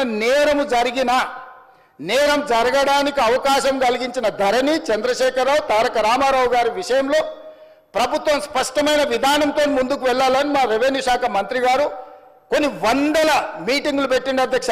ఇది ఆషామాషిగా ఈ చట్టం ఈరోజు సభ ముందుకు రాలేదు అధ్యక్ష. ఈ చట్టం ఈరోజు ఈ సభ ముందుకు వచ్చిందంటే ఎన్నో నిద్రలేని రాత్రులు, కొన్ని వందల గంటలు ఈ అధికారులు, వీళ్ళు, మేమందరం నా పాత్ర పరిమితమే, వాళ్ళు చేస్తున్న పనిని ప్రోత్సహించడం ముఖ్యమంత్రిగా నేను చేసిన పని. కానీ ఇక్కడ కూర్చున్న అధికారులు కానీ, కమిటీ కానీ, రిటైర్డ్ ఆఫీసర్స్ కానీ, రిలేటెడ్ కన్సర్న్ మినిస్టర్ కానీ వాళ్ళు కొన్ని వందల గంటలు రోజుల కొద్దీ దీని మీద చర్చించి దీన్ని క్షుణ్ణంగా పరిశీలించి ఈ భూభారతి 2024 చట్టాన్ని సభలోకి తీసుకొచ్చినాం అధ్యక్ష. ఈ సభలోకి తెచ్చి దీని పట్ల ఒక మంచి చర్చ జరగడం ద్వారా సంపూర్ణమైన విశ్వాసాన్ని ఇవ్వాలి. మేము వచ్చిన తర్వాత వాళ్ళ కాంట్రాక్టు పూర్తి చేసి ఎన్ఐసికి బదిలీ చేసినాం అధ్యక్ష. నిన్నమననే వాళ్ళకి టెండర్ అగ్రిమెంట్ ఉండి బదిలీ చేయని పరిస్థితుల్లో నాకు తెలిసి ఒక నెల అయినట్టు కేంద్ర ప్రభుత్వానికి సంబంధించిన సంస్థకు ఈ సమాచారాన్ని బదిలీ చేసి ఇవాళ సంస్థ టెరాసిస్ అనే సంస్థ గాదే శ్రీధర్ రాజు ఎన్ఐసికి సహకరిస్తలేడు. ఎందుకంటే ఈ డేటా మొత్తం ట్రాన్స్ఫర్ చేయాలి. ప్రభుత్వ రంగ సంస్థ దాన్ని నిర్వహించాలి అని అంటే తన దగ్గర ఉన్న సమాచారాన్ని మొత్తం ఈ కేంద్ర ప్రభుత్వానికి బదిలీ చేస్తే తప్ప, కేంద్ర ప్రభుత్వ రంగ సంస్థకు బదిలీ చేస్తే తప్ప ఈరోజు అది నిర్వహించలేని పరిస్థితి. ఎందుకు మేము కొంతకాలం మౌనంగా ఉన్నామంటే ఇప్పుడు ఏ మాత్రం ఇందులో ఏ కేసులో ఇంకే విచారణకు ఆదేశిస్తే ఒక్క టాక్స్ హెవెన్ కంట్రీస్లో కేమెన్ ఐలాండ్స్లో లేకపోతే వర్జీనియా, బ్రిటిష్ వర్జీనియా ఎక్కడో ఉండి ఒక్క క్లిక్ కొడితే మన దగ్గర ఉన్న సమాచారం మొత్తం క్రాష్ అయిపోతుంది అధ్యక్ష. మన దగ్గర ఉండే సర్వర్లు అన్నిటిని కూడా డౌన్ చేస్తే దీన్ని రిపేర్ చేసుకోవడానికి, రిస్టోర్ చేసుకోవడానికి లేదా భవిష్యత్తులో రిజిస్ట్రేషన్లు చేసుకోవాలంటే కూడా అది రోజులు పట్టొచ్చు, నెలలు కూడా పట్టొచ్చు అధ్యక్ష. ఇంత కుట్రపూరితంగా ఒక వ్యక్తి చేతిలో యువరాజు గారిని ఆ రాజులు ఇంప్రెస్ చేసి ఉండొచ్చు. యువరాజు గారికి ఆ రాజులు అత్యంత సన్నిహితులు, కుడి భుజం ఎడం భుజం అయి ఉండొచ్చు. కానీ మనందరి సమాచారాన్ని రాష్ట్ర ప్రభుత్వం పూర్తి వివరాలను ఒక వ్యక్తి చేతిలో పెట్టి రాష్ట్రాలనుగా దేశాల సరిహద్దులు దాటిచ్చి ఏ దేశంలో అయితే ఎలాంటి మనం శిక్షలు, ఎలాంటి నేరగాళ్ళను పట్టుకోవడానికి ఒప్పందం లేని దేశాలకు పంపించారు అధ్యక్ష. నేను ఈరోజు మీకు చెప్తున్నా అధ్యక్ష, పార్లమెంట్ సభ్యుడిగా కొన్ని వందల లెటర్లు రాసిన ఆ దేశాలకు నేను మనుషులను పంపించిన డేటా సేకరించడానికి డబ్బులు గట్టైనా తీసుకురాపోండి అని యుఎస్ నుంచి నా మిత్రులను ఆ దేశానికి పంపించిన అధ్యక్ష. వాళ్ళు ఇవ్వలేదు. నా దగ్గర చాలా వివరాలు ఉన్నాయి అధ్యక్ష. నేను దీని మీద రీసెర్చ్ చేసినప్పుడు వీళ్ళు ఎన్ని రకాల అధ్యక్ష రిజిస్ట్రేషన్స్ అనేటివి డే టైంలో జరుగుతాయి అధ్యక్ష. మనం స్లాట్ బుక్ చేసుకుంటాం నార్మల్గా 10 to 5 or 6, 7 ఒకవేళ అయితే 7, 8 o'clock రిజిస్ట్రేషన్లు అధ్యక్ష. రాత్రి 9 గంటల నుంచి ఉదయం 6 గంటల వరకు కూడా రిజిస్ట్రేషన్లు జరిగిన డాక్యుమెంట్లు ఉన్నాయి అధ్యక్ష. అర్ధరాత్రి పూట ఏ ప్రభుత్వ అధికారి డాక్యుమెంట్లు రిజిస్ట్రేషన్ చేసిండు? అర్ధరాత్రి డాక్యుమెంట్లు రిజిస్ట్రేషన్ చేసే వ్యవస్థ మన రాష్ట్రంలో ఉందా? ఏ చట్టం ప్రకారం అర్ధరాత్రి పూట్ల డాక్యుమెంట్లు ఎగ్జిక్యూట్ అయినాయో ఇవాళ మనం విచారణ చేయాల్సిన అవసరం లేదా అధ్యక్ష? ఎందుకు ఈరోజు వాళ్ళు అక్కడ నించోని, ఎందుకు ఈరోజు చర్చ జరగకుండా భూభారతి 2024 మీద చర్చనే జరగొద్దు, ససే మీద ముఖ్యమంత్రి గారు ఒకవేళ మాట్లాడితే ఈ బండారం బయటపడుతుంది, ఎట్లయినా అడ్డుకోవాలి అని ఎన్ని రకాల ప్రయత్నాలు చేసినా మీరు చూసిరు కదా అధ్యక్ష. అధ్యక్ష, ధరణి వెబ్సైట్ వచ్చిన తర్వాత కొన్ని డాక్యుమెంట్లు నేను చెప్పదలుచుకున్నా అధ్యక్ష. మిత్రుడు మహేష్ రెడ్డి గారు కూడా ఉన్నారు, వారు కూడా వినాలి. కిషన్ రెడ్డి గారు స్వయంగా తిమ్మాపూర్ ఆయన సొంతూరులో భూదాన్ భూములకు సంబంధించి కిషన్ రెడ్డి గారు అపోజిషన్ లీడర్గా ఉన్నప్పుడు వాళ్ళు కంప్లైంట్ చేసిండు అధ్యక్ష. 100 ఎకరాల భూదాన్ భూమిని డాక్యుమెంట్లు మార్చే పరిస్థితి ఉన్నది, వాటి కాపాడు ఉండని. ఈరోజు కేంద్ర మంత్రి అధ్యక్ష కిషన్ రెడ్డి గారు, గతంలో హోంశాఖ మంత్రి అధ్యక్ష, ఆ కిషన్ రెడ్డి గారు ఫిర్యాదు చేసిన భూములను కూడా భూదాన్ భూములను కందుకూరు మండలం తిమ్మాపూర్ గ్రామం కిషన్ రెడ్డి కేంద్ర హోంశాఖ మంత్రిగా ఉన్నప్పుడే ప్రైవేట్ వ్యక్తుల పేర్ల మీద, ప్రైవేటు భూముల పేరు మీద భూదాన్ భూములను మార్చి భూములను అమ్మేసి దాని వెనకాల ఉన్నది ఎవరో తేలాలి అధ్యక్ష. నేను వచ్చిన తర్వాత ఎఫ్ఐఆర్ చేయించిన అధ్యక్ష. నేను వచ్చిన తర్వాత కిషన్ రెడ్డి గారి ఫిర్యాదును ఒక కేంద్ర మంత్రి అయిన ఆ భయం కూడా లేదు. ఆ రోజు హోంశాఖ మంత్రిగా కిషన్ రెడ్డి గారు ఉన్నారు అధ్యక్ష. ఆయన సొంతూరులో 100 ఎకరాల భూదాన్ భూములకు సంబంధించి కిషన్ రెడ్డి గారు ఫిర్యాదు చేస్తే కిషన్ రెడ్డి గారి ఫిర్యాదును కూడా లెక్క చేయకుండా భూములను ప్రైవేట్ వ్యక్తుల పేరు మీదకి మార్చేసిండ్రు అధ్యక్ష. నేను వచ్చిన వెంబడే నేను కేసు కట్టించిన అధ్యక్ష. పోకల్వాడలో ఈరోజు ప్రభుత్వ భూములను ప్రైవేట్కు ఈ ధరణి పోర్టల్ ద్వారా ఒక 2 ఎగ్జాంపుల్స్ చెప్తున్నా అధ్యక్ష. కొన్ని వందల వేలు ఉన్నాయి. రంగారెడ్డి, సంగారెడ్డి, మేడ్చల్ లాంటి జిల్లాలే కాదు ఇతర ప్రాంతాలలో కొన్ని వేల ఎకరాల ప్రభుత్వ భూములను యజమానుల పేర్లు మార్చడమే కాదు కొత్త అన్ని తయారు చేసి వాటి అన్నిటిని కూడా సిద్దిపేట రకరకాల ఒక్క దగ్గర అని కాదు, నాగారము ఒక ప్లేస్ అని కాదు అధ్యక్ష. ఇవాళ నేను ఎందుకు కిషన్ రెడ్డి గారితో ప్రస్తావిస్తున్నా అంటే ఈరోజు ఆయన యూనియన్ క్యాబినెట్ మినిస్టర్ అధ్యక్ష. ఆయన సొంతూరులో ఆయన ఫిర్యాదు చేస్తే కూడా భయం లేకుండా భూదాన్ భూములను బదిలీ చేసి ప్రైవేట్ వ్యక్తులకు పట్టా భూముల కింద రిజిస్ట్రేషన్ చేసింది అధ్యక్ష. నేను వచ్చిన తర్వాత కిషన్ రెడ్డి గారు కూడా ఫిర్యాదు చేస్తే దీని మీద చర్యలు తీసుకోకపోతే ఎట్లా అని నేను ఎంక్వైరీకి ఆర్డర్ ప్లేస్ చేసి క్రిమినల్ కేసు బుక్ చేసిన అధ్యక్ష. ఇట్లా ప్రతి దగ్గర ఒక్కొక్కటి కాదు అధ్యక్ష, పోకల్వాడలో కానీ ఇతర ప్రాంతాలలో కానీ చాలా ప్లేసులు, చాలా ఎఫ్ఐఆర్లు, కొన్ని మా గంధంగూడ విలేజ్ కానీ, ఇవి నేను వచ్చిన తర్వాత కొన్ని నా దృష్టికి వచ్చిన వాటిని ఈరోజు నేను ఈ క్రిమినల్ కేసులు ప్రభుత్వ భూములను ప్రైవేట్ భూములను, ప్రైవేట్ అయితే ఇప్పుడు ఈ వెబ్సైట్ ఓనర్కి ఎంత స్వేచ్ఛ ఉందంటే ఏడైనా కూర్చోవచ్చు, ఎప్పుడైనా ఏం కావాలన్నా ధరణి పోర్టల్కి వెళ్ళిపోయి మహేశ్వర్ రెడ్డి గారి పేరు మీద ఉన్న భూమిని శంకర్ గారి పేరు మీదకి మార్చవచ్చు, శంకర్ గారి పేరు మీద ఉన్న భూమి రేవంత్ రెడ్డి పేరు మీదకి మార్చవచ్చు, 30 ఎకరాలు ఉన్న భూమిని 3 ఎకరాలు చేయొచ్చు, 3 ఎకరాలు ఉన్న భూమిని 3 గుంటలు చేయొచ్చు. ఏం కావాలన్నా స్వైర విహారం చేసే అధికారం వాళ్ళకి ఇచ్చి, ఆ ప్రైవేట్ ఏజెన్సీలకు ఇచ్చి, ఇవాళ పూర్తిగా రాష్ట్రంలో ఉండే భూమి అంటేనే భయపడేటట్టు, భూమి అంటేనే మాకు ఉంటుందో ఉండదో అనే అభద్రతా భావనలకు నెట్టేసే ధరణి చట్టాన్ని తీసుకొచ్చి ఈరోజు మొత్తం లోపభూయిష్టంగా వీటిని తయారు చేస్తే, గత సంవత్సరం నుంచి చాలాసార్లు చాలామంది మమ్మల్ని అన్నారు, ఇంకెప్పుడు తెస్తారా మీరు, ఎప్పుడు మీరు కొత్త చట్టం తెస్తారా అధ్యక్ష. అవగాహన చేసుకోవడానికి కూడా సమయం కావాలి అధ్యక్ష. ఇవాళ ఇంత కీలకమైన, ఇంత ప్రతిష్టాత్మకమైన భూభారతి 2024 చట్టం సభలోకి వచ్చినప్పుడు ప్రధాన ప్రతిపక్షం బాధ్యత ఏంది అధ్యక్ష? ధరణి నిజంగా అద్భుతమే అయితే భూభారతి లోపభూయిష్టమో రాజకీయ కారణాల చేత వెళ్ళి ప్రభుత్వం ప్రవేశపెడితే మమ్మల్ని అడగాలి, మమ్మల్ని కడగాలి, మమ్మల్ని అన్ని రకాలుగా నిలదీయాలి కదా అధ్యక్ష. ప్రతిపక్ష నాయకుడు వారు సభలోకి రావాలి కదా. ఎందుకంటే మా అందరికంటే వారికి ఉద్యమకారుడికి ఎక్కువ అవగాహన ఉంది. 80,000 పుస్తకాలు చదివినాను వారు పదే చెప్పినప్పుడు ఆ 80,000 పుస్తకాల యొక్క సారాంశాన్ని రంగరించి వారి మెదడును కూడా కరిగించి వారు సృష్టించిన అద్భుతం, అమృతం, ఆ ధరణి గురించి వారు వచ్చి లేదా వాళ్ళ పార్టీ తరఫున సంపూర్ణంగా మాట్లాడుంటే బాగుండేది కదా అధ్యక్ష. అది ఈ మాట్లాడితే, ఈ భూభారతి మీద చర్చ జరిగితే వాళ్ళ భూభాగవతం బయటపడుతుంది, వాళ్ళ బండారం బయటపడుతుంది. మళ్ళీ ఇంకొక కొత్త విచారణలను, కేసులను ఎదుర్కొని జైలుకు వెళ్లాల్సి వస్తుంది. కాబట్టి ఎట్టి పరిస్థితుల్లో ఇది చర్చ జరగొద్దని ఒక తొండి పంచాయతీ తీసుకొచ్చి పెట్టారు అధ్యక్ష. బీఎస్సీ జరిగింది, బిజినెస్ అడ్వైజరీ కమిటీ మీటింగ్ తమరి నాయకత్వంలో జరిగింది. మేము అందరం కూడా వచ్చినాం. గంటల కొద్దీ మాట్లాడినాం. ఆ రోజు 9 అంశాలతో కూడుకున్న రిప్రజెంటేషన్ వాళ్ళు తీసుకొచ్చి మీకు ఇచ్చిండ్రు అధ్యక్ష. ఈ అంశాల మీద మేము చర్చించాలనుకుంటున్నాం, వీటిని తీసుకెళ్ళండి. 9లో ఈ ఫార్ములా ఈ కార్ రేసింగ్ గురించి అడిగినరా అధ్యక్ష? ప్రస్తావన తీసుకొచ్చిరా? పోని వాళ్ళు ఈరోజు ఏమాదం తెస్తారు, ఎఫ్ఐఆర్ 2 రోజుల కింద అయింది కాబట్టి మాకు ముందు తెలియదండి అధ్యక్ష. 2023 డిసెంబర్ నుంచి డిసెంబర్ 7 తారీఖు మా ప్రభుత్వం ఏర్పాటు చేసి నేను బాధ్యత తీసుకున్న రోజు 3-4 రోజుల తర్వాత ఆ ఎఫ్ఈఓ సంబంధించిన ప్రతినిధి నా దగ్గరకు వచ్చి, గతంలో మేము కేటీఆర్తో ఈ రకమైన ఒప్పందాలు చేసుకున్నాం, మాకు లావాదేవీలు ఉన్నాయి, మాకు వ్యవహారం ఉంది, దీన్ని కొనసాగించాలని నా దగ్గరకు వచ్చిన అధ్యక్ష. ఇప్పటి దగ్గర అక్కడ ఫోటో ప్రదర్శిస్తారు. అఫీషియల్గా చీఫ్ మినిస్టర్గా నేను అపాయింట్మెంట్ ఇచ్చిన అధ్యక్ష. ఏ సంస్థ అయినా, ఏ వ్యక్తి అయినా ఈ రాష్ట్రంలో పెట్టుబడులు పెట్టుంటే, ఈ రాష్ట్రంలో ఏదైనా అంశం ప్రస్తావించదలుచుకుంటే ఫ్రీగా ప్రజలకు ప్రజా దర్బార్ నిర్వహించిన అధ్యక్ష. ధూల్పేటలో గుడంబ అమ్ముకునేటోడు కావచ్చు, లేదా ఇంకెక్కడైనా ఏదైనా నేరంలో ఇరుక్కున్న ఆరోపణలు ఎదుర్కొంటున్నాడు కావచ్చు, ముఖ్యమంత్రి నా దగ్గర వచ్చి చెప్పుకునే స్వేచ్ఛ ఇచ్చిన అధ్యక్ష. అతను ఎదుర్కొంటున్నది నిజమైన ఆరోపణనేనా, నిజమా కాదా, వాస్తవమా అవాస్తవమా, ఎవరు వచ్చినా చెప్పుకునే స్వేచ్ఛ. నేను నా ఇంటి దగ్గర రోజు వందలాది మంది నేను కలుస్తా అధ్యక్ష. ప్రతిరోజు సెక్రటేరియట్లో మీకు తెలుసు 4 గంటల నుంచి 8 కానీ 9 కానీ ఎన్ని వందల మంది వచ్చినా ప్రతి ఒక్కరిని కలుస్తా, ప్రతి ఒక్కరితో ఫోటో దిగుతా. ఈ ఎఫ్ఈఓ సంస్థకు సంబంధించిన ప్రతినిధి ఈ కార్ రేస్లకు సంబంధించి చర్చించాలంటే నేను అపాయింట్మెంట్ ఇవ్వకుంటే ఎందుకుంటా అధ్యక్ష? ఏముంది అధ్యక్ష? నేను దిగిన ఫోటో అధ్యక్ష, ఆ ఫోటో నేనే దిగిన, వాళ్ళని పిలిచినా నేను. వాళ్ళు వచ్చి కలుస్తామంటే రమ్మన్నా, వచ్చి కలిసారు.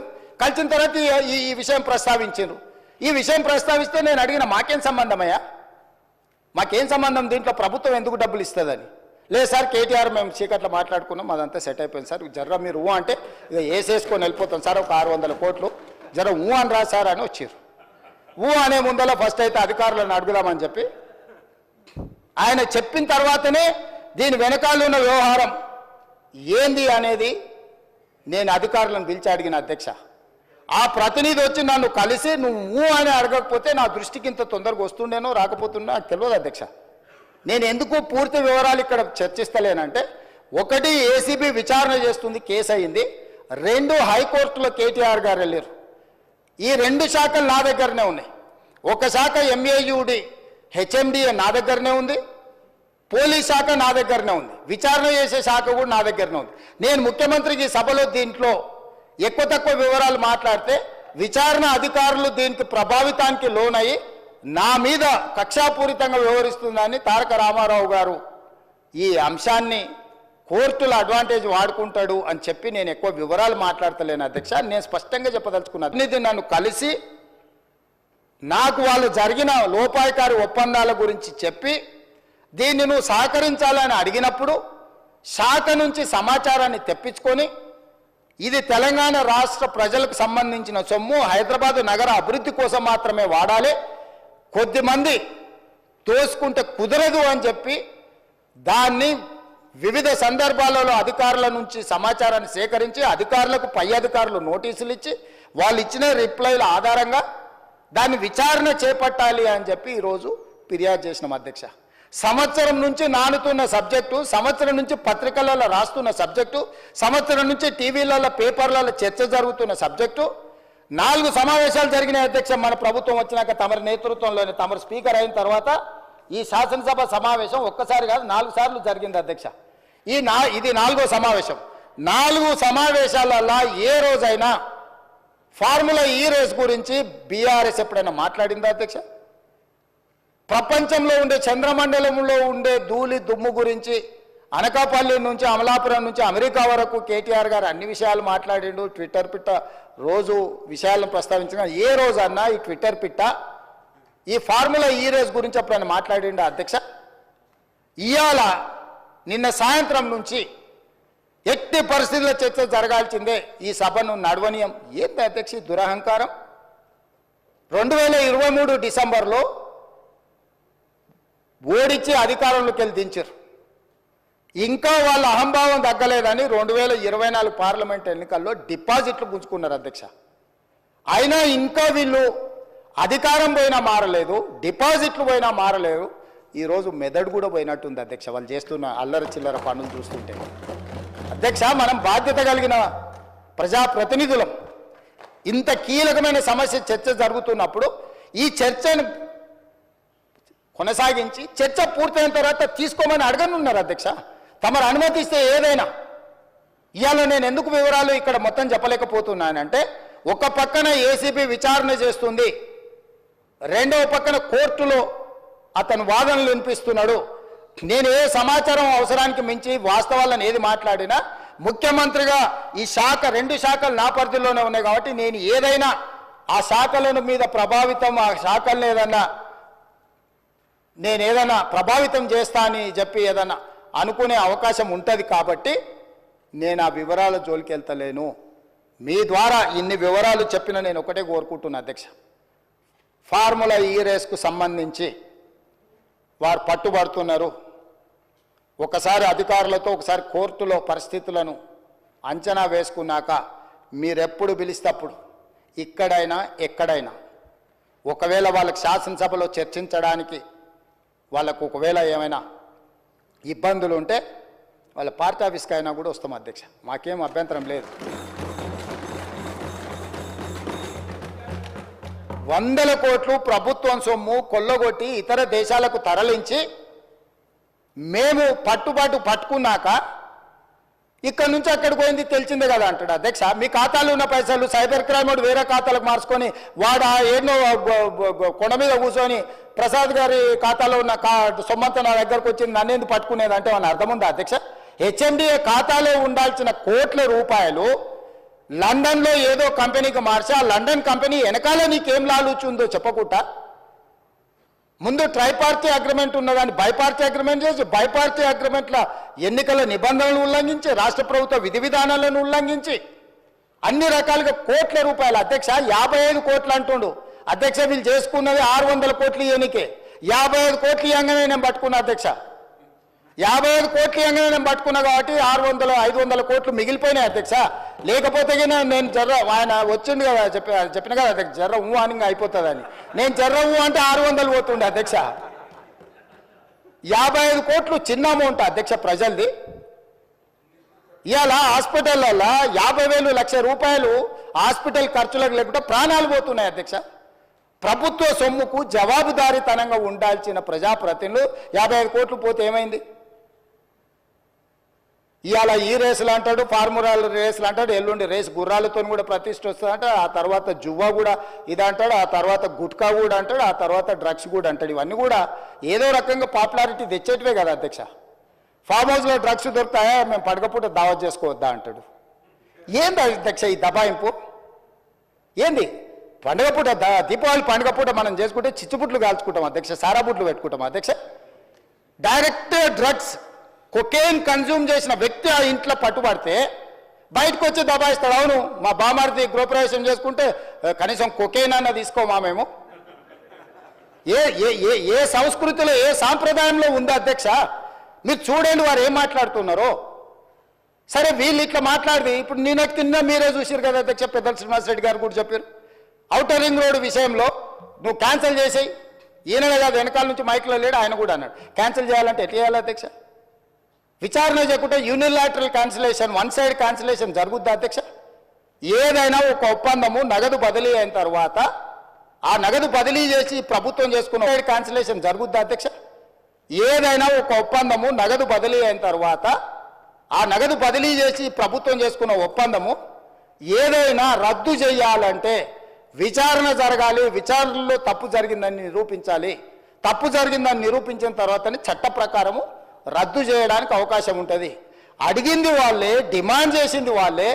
నేను లేచి నించొని ప్రకటించిన తర్వాత మళ్ళీ హరీష్ రావు గారు అభినందించండు, మేము స్వాగతిస్తున్నాం మీ విచారణని. ఇవ్వాలంటే నా మీద కక్షతోని విచారణకు ఆదేశించిండని. అంటే ఔటర్ రింగ్ రోడ్ అమ్ముకున్నా ఏమనొద్దు. హెచ్ఎండిఏలో 100 కోట్లు విదేశాలకు తరలించి ఆ విదేశాలలో మీరు ఎట్టెట్లా వంచుకుంటురో ఎవరెవరు ఈ నుంచి నువ్వు ఎఫ్ఈఓ ఖాతాలకు పోయిందో చూపిస్తున్నా. ఎఫ్ఈఓ ఖాతాల నుంచి లండన్లో ఎవరి ఖాతాలకు పోయినా మళ్ళీ అవతల ఎవరు తేల్చాలి అధ్యక్ష? విచారణ చేయకుండా తేలుతుందా అధ్యక్ష? ప్లస్ నోట్లు పంపలే అధ్యక్ష, పౌండ్స్ కొనాలి ప్రభుత్వం అంటే ఆర్బీఐ అనుమతి తీసుకోవాలి అధ్యక్ష. ఫారిన్ కరెన్సీ పర్చేజ్ చేయాలంటే ఏ ట్రాన్సాక్షన్ చేయాలన్నా రిజర్వ్ బ్యాంక్ గైడ్ లైన్స్ ఉన్నాయి అధ్యక్ష. ఎట్లా పడితే అట్లా నా దగ్గర నోట్లు ఉన్నాయి, నోట్లు ఇచ్చి డాలర్లు కొంటా, డాలర్లు ఇచ్చి పౌండ్స్ కొంటా, లేకపోతే రూపీలు కొంటా అని లేదు అధ్యక్ష. భారతదేశము రాజ్యాంగం పరిధిలో రిజర్వ్ బ్యాంకు కొన్ని నిబంధనలు అధ్యక్ష. పౌండ్స్ కొనాలంటే రిజర్వ్ బ్యాంక్ అనుమతి ఇవ్వాలి అధ్యక్ష. హెచ్ఎండిఏ ఖాతాలో ఉండాల్సిన పైసల్ని సీదా బ్యాంకుకు పోయి పౌండ్స్ కింద మార్చి పక్క దేశాలకు పంపించినందుకు ఇన్కమ్ ట్యాక్స్ నీ మీద ఫైన్ వేస్తే దానికి ఒక 8.5 కోట్లు కట్టి ఇవాళ మొత్తానికి మొత్తము 600 కోట్లకు మీరు లూటీ చేయాలని పథకం వేసుకొని 55 కోట్లు కొట్టేసినాక పట్టుబడి దాని మీద ఈరోజు విచారణకు సంవత్సరం నుంచి చర్చ జరుగుతుంటే దాని మీద విచారణ ఈరోజు ఏదో కొత్తగా వచ్చినట్టు ధరణి మీద చర్చ వద్దు, దాని మీద చర్చ చేయండి అంటున్నారు అధ్యక్ష. ఏం అధ్యక్ష? రేపు ఎల్లుండి అవతలెల్లుండి ఎట్లా కోర్టులో విచారణ జరుగుతుంది, ఏసీబీలో విచారణ జరుగుతుంది, మళ్ళీ హౌస్ వస్తూనే ఉంది. 4 సమావేశాలు వాళ్ళు అడగలేదు. ఇవాళ ధరణి వచ్చినప్పుడే ఈ ధరణికి సంబంధించిన లోపాలను, ఘోరాలను, నేరాలను ఈరోజు ఈ ప్రభుత్వం బయట పెడుతుందని భూభారతి చట్టం ఎట్టి పరిస్థితులు ఆమోదింపజేయనీయకూడదు. భూభారతి చట్టం ఆమోదించి ఫోరెన్సిక్ ఆడిట్ ఏదైతే మా ఉప ముఖ్యమంత్రి గారు, మా రెవెన్యూ శాఖ మంత్రి గారు డెఫినెట్గా ఈ మొత్తం ట్రాన్సాక్షన్స్ మీద ఫోరెన్సిక్ ఆడిట్ చేపట్టి ప్రభుత్వ భూములు అన్యాక్రాంతం ఎట్లయిపోయినాయి, ప్రైవేట్లో జరిగిన గోల్మాల్ ఏంటో నిగ్గు తెలుస్తామనే ఒక నిర్ణయానికి వచ్చి ఆ విషయాన్ని పసిగట్టి ఈరోజు సభ నడవకుండా సభలో ఆ చెత్త అంతా ఇది పరిస్థితి అధ్యక్ష. నేను ఎప్పుడైనా చర్చలకు వెనుకకు పోతాను అధ్యక్ష. మీకు నేను చాలా సంవత్సరాల నుంచి తమరు నన్ను చూస్తూనే ఉన్నారు కదా, రాజకీయాలకు లేనప్పటి నుంచి కూడా చర్చలు ఏమైనా వెనుకకు పోయేటోనా అధ్యక్ష? మీకు తెలియదా? ఏదైనా విషయంలో వెనుకడుగు చేసేది ఎప్పుడైనా జరిగిందా అధ్యక్ష? అంటే ఈరోజు మీరు తప్పించుకోవడానికి, మీరు చేసిన నేరాలను కప్పిపుచ్చుకోవడానికి ఈ రకంగా సభను అవమానించి తమరిని కించపరిచే విధంగా మాట్లాడి సభా గౌరవాన్ని ఆ కుర్చీ మర్యాదను మంటగలిపి చర్చనే జరగొద్దు, బిల్లే పాస్ కావద్దు, ఈ భూములు ప్రజలు రైతులు బాగుపడొద్దు అని ఒక కుట్రపూరితమైన నేరపూరితమైన ఆలోచనతోటి ఈరోజు వాళ్ళందరూ అట్లా ఆటవికంగా వ్యవహరించడాన్ని మమ్మల్ని వదిలేయండి అధ్యక్ష, మేము పాలకపక్షం వాళ్ళు ప్రతిపక్షం ఉండొచ్చు. కమ్యూనిస్టు సోదరులు ఎప్పుడు కూడా మీరు గతంలో కూడా చూడండి, ఎప్పుడు కూడా చాడ వెంకటరెడ్డి గారు ఉండొచ్చు, లేకపోతే నోముల నరసింహయ్య గారు ఉండొచ్చు, లేకపోతే అంతకంటే ముందు వెనక్కి వెళ్ళిన వాళ్ళు ఎప్పుడు కూడా ప్రభుత్వం ప్రతిపక్షానికి పాలకపక్షానికి చర్చలలో ఒక డెడ్ లాక్ వస్తే, అంటే ఒక ఏమంటారు ఎక్కడిదక్కడ ఆగిపోతే వాటిని సమన్వయం చేసి చర్చలకు ముందుకు తీసుకెళ్లే అధ్యక్ష. వాళ్ళు ఎప్పుడు కూడా ఈ సభ చర్చలు జరుగుతూనే ప్రజల సమస్యల మీద చర్చ జరుగుతూనే పరిష్కారం చూపిస్తారని నమ్మే కమ్యూనిస్టులు దాదాపుగా ఉమ్మడి రాష్ట్రంలో అటు తెలుగుదేశం ఉన్నా ఇటు కాంగ్రెస్ ఉన్నా, లేకపోతే కాంగ్రెస్ అధికారంలో నుండి తెలుగుదేశం ప్రతిపక్షంలో ఉన్న ప్రతిష్టంభన వచ్చినప్పుడు కమ్యూనిస్టులు కీలకమైన బాధ్యత తీసుకొని, ఎంఐఎం కీలకమైన బాధ్యత తీసుకొని సభను నడిపించడానికి సాంప్రదాయాలను కొనసాగించడానికి ఒక సమన్వయం చేసేది అధ్యక్ష. ఇవాళ ఏదీ లేదు అధ్యక్ష, ఎవరు మాట వినడం లేదు. వాళ్ళేం ఎంఐఎంఆర్ లేకపోతే బీజేపీ ఆర్ కమ్యూనిస్టులు మా పార్టీ క్రియాశీలక సభ్యులేం కాదు అధ్యక్ష. వాళ్ళందరూ చర్చ జరగని చర్చ ఇది అత్యంత కీలకమైంది. మేము కొన్ని అంశాలు ప్రభుత్వం దృష్టికి తీసుకుదలుచుకున్నాం. తెచ్చుతున్న చట్టంలో కూడా ఏదైనా లోపాలు లేకపోతే వాటిలో ఏమైనా సూచనలు చేయాలని వాళ్ళు అడుగుతుంటే మేము ఎవరిని మాట్లాడనీయము, మా ఇష్ట రాజ్యాంగం మేము వ్యవహరిస్తాము. ఇది తెలంగాణకు గౌరవము తెచ్చిపెట్టదు అధ్యక్ష. ఈ సభలో అట్లా వ్యవహరించే వాళ్ళ పట్ల తమరు నిశితంగా ఆలోచన చేసి ఒక మంచి నిర్ణయం తీసుకోవాల్సిన సమయం వచ్చేసింది అధ్యక్ష. 1 సంవత్సరం పూర్తి అయిపోయింది. ఇంకా మనం చిల్లర మల్లర వేషాలు వేసుకుంటా 10 సంవత్సరాలలో 100 సంవత్సరాలకు కావాల్సినంత దోసుకొని విధ్వంసం చేసి చర్చనే జరగొద్దు, చట్టమే మారొద్దు, చట్టం మా ఇష్ట ప్రకారమే నడవాలి, మీ ఇష్ట ప్రకారం వద్దు అని 23 డిసెంబర్లో అధికారం కోల్పోయారు, 24 మే జూన్లో డిపాజిట్లు కోల్పోయారు, 24 డిసెంబర్లో మీరు మెదడు కూడా కోల్పోయినట్టుగా అనిపిస్తుంది అధ్యక్ష నాకు.